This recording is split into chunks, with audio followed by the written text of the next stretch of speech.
ನೀನ್ ಕನ್ನಡಿ ಮುಂದೆ ನಿಂತ್ಕೊಂಡಾಗ ನಿನ್ಗೆ ಕಾಣಿಸ್ಬೇಕಾಗಿರೋದು ಅಲ್ಲಿ ನಿನ್ನ ಭವಿಷ್ಯವನ್ನ ಬದಲಾಯಿಸೋ ಒಬ್ಬ ಕನಸುಗಾರ ನಿಂತಿದ್ದಾನೆ.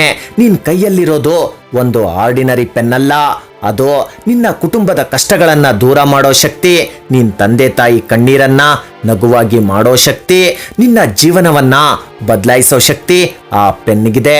ಈ ಜಗತ್ತಲ್ಲಿ ಬಡತನ ಅನ್ನೋದು ಪಾಪ ಅಲ್ಲ, ಆದ್ರೆ ಕನಸನ್ನ ಕಾಣದೆ ಬದುಕೋದು ದೊಡ್ಡ ತಪ್ಪು.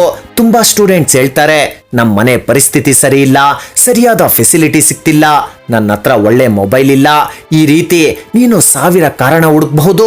ಆದ್ರೆ ಇತಿಹಾಸ ನೋಡು, ದೊಡ್ಡ ಸಾಧನೆ ಮಾಡಿರೋರು ಬಹಳಷ್ಟು ಜನ ನಿನ್ ರೀತಿ ಕಷ್ಟ, ನಿನ್ಗಿಂತ ಕಷ್ಟದ ಪರಿಸ್ಥಿತಿಯಲ್ಲಿ ಜೀವನ ನಡೆಸಿರೋರೆ. ಆ ಸಾಧನೆ ಅನ್ನೋದು ದುಡ್ಡಿಂದ ಆಗಿದ್ದಲ್ಲ, ಸಾಧಿಸ್ಲೇಬೇಕು ಅನ್ನೋ ಛಲ, ಹಠ, ಆ ಕಿಚ್ಚು ಇದ್ದಿದ್ರಿಂದ ಸಾಧಿಸಿದ್ದು. ನೀನೀಗ ಓದ್ತಿರೋ ಪುಸ್ತಕದ ಪ್ರತಿಯೊಂದು ಪುಟ ನಿನ್ನ ಭವಿಷ್ಯದ ಬಾಗಿಲು.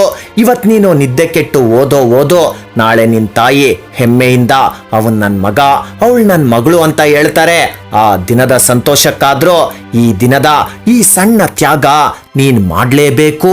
ಮೊಬೈಲ್ನಲ್ಲಿ ಗಂಟೆಗಳ ಕಾಲ ಸಮಯ ಕಳೆಯೋದು ಸುಲಭ, ಆದ್ರೆ ಪುಸ್ತಕದ ಮುಂದೆ ಕುತ್ಕೊಂಡು ನಿನ್ನ ಕನಸಿಗಾಗಿ ಹೋರಾಡೋದು ಕಷ್ಟ.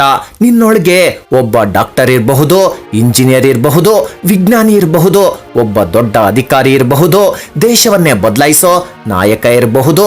ಪರೀಕ್ಷೆಯಲ್ಲಿ ಕಡಿಮೆ ಮಾರ್ಕ್ಸ್ ಬಂದ್ರೆ ಜೀವನ ಮುಗ್ದೋಗಿಲ್ಲ, ಆದ್ರೆ ಪ್ರಯತ್ನ ನಿಲ್ಸಿದ್ರೆ ಮಾತ್ರ ನೀನ್ ಸೋತಂಗೆ. ಒಮ್ಮೆ ಸೋತ್ರೆ ಏನಾಯ್ತು, ಮತ್ತೆ ಎದ್ದು ನಿಲ್ಲೋ. 2ನೇ ಬಾರಿ ಬಿದ್ರೆ ಏನಂತೆ, 3ನೇ ಸತಿ ಹೋರಾಟಕ್ಕೆ ರೆಡಿಯಾಗೋ.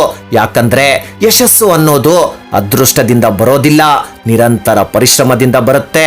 ರಾತ್ರಿ ಓದ್ಬೇಕಾದ್ರೆ ಒಂದು ಕ್ಷಣ ಯೋಚಿಸು, ನಾನು ಯಾಕೆ ಓದ್ತಿದ್ದೀನಿ ಅಂತ ನಿನ್ನನ್ನ ನೀನೇ ಕೇಳ್ಕೊ. ಕೇವಲ ಮಾರ್ಕ್ಸ್ಗೋಸ್ಕರ ಅಲ್ಲ, ನಿನ್ನ ಕುಟುಂಬದ ಗೌರವಕ್ಕೋಸ್ಕರ, ನಿನ್ನ ಬದುಕಿನ ಬೆಳಕಿಗೆ, ನಿನ್ನ ಕನಸಿನ ಗುರಿಗಾಗಿ. ಜೀವನದಲ್ಲಿ ಒಂದಿನ ಬರುತ್ತೆ, ಆ ದಿನ ನಿನ್ ಮೇಲೆ ಡೌಟ್ ಪಟ್ಟೋರೆಲ್ಲ ಕ್ಲಾಪ್ಸ್ ಹೊಡಿತಾರೆ.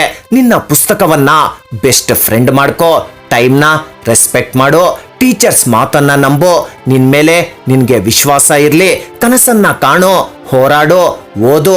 ಈ ಸಕ್ಸಸ್ ಅನ್ನೋದು ನಿಂದೇ.